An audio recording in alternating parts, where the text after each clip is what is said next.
అయోధ్య రాముల వారిని తలుచుకోకుండా ఉండలేము. అలాగే అయోధ్య పూజా సామాగ్రి కూడా వాడకుండా ఉండలేము. అయోధ్య పూజా సామాగ్రి వాడండి, మీ పూజని పరిపూర్ణం చేసుకోండి. డీలర్షిప్, డిస్ట్రిబ్యూషన్, హోల్సేల్ కై సంప్రదించవలసిన నంబర్లు. బస్సులో గర్భిణికి పురుడు పోసిన కండక్టర్ అమ్మ. హైదరాబాద్ సిటీ బస్సులో గర్భిణికి నొప్పులు వెంటనే స్పందించి ప్రసవం చేసిన మహిళా కండక్టర్ సరోజ.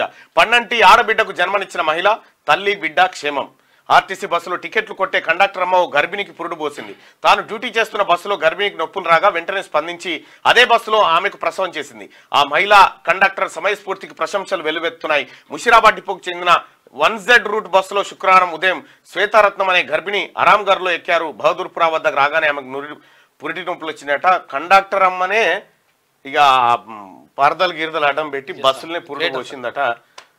నిజంగా కండక్టర్ అమ్మ కాదు, డాక్టర్ అమ్మ అయింది. అంతే, కండక్టర్ అమ్మ డాక్టర్ అమ్మ అయింది. ఇట్లా చాలా అరుదుగా ఘటనలు జరుగుతూ ఉంటాయి. అయితే మనం ఒకసారి ఆలోచించుకోవాల్సినటువంటి విషయం ఏంటంటే, సరే మొన్న ఎక్కడో ఏది అస్సాంలో బ్రహ్మపుత్ర నది పొంగుతూ ఉంటే అక్కడ ఉన్నటువంటి పడవలో మధ్యలోకి వచ్చిన తర్వాత మీది నుంచి వర్షము, బ్రహ్మపుత్ర నది సుడులు తిరుగుతూ ఉంది, మధ్యలో పడవలో డాక్టర్లు, అందులో ప్రసవం. అమ్మాయి పుట్టింది ఆయనకు. ఇక్కడ కూడా పాప పుట్టింది. అయితే విషయం ఏంటంటే, ఒకసారి ఏం జరిగింది మరి, ఇప్పుడు ఇట్లా అయింది. ఫ్లైట్లో పోయేటప్పుడు కూడా పుడతారు ఓసారి. గాలిలో ఉన్నప్పుడు ఏ దేశంలో డెలివరీ అంటే ఏం రాయగలుగుతాం అప్పుడు?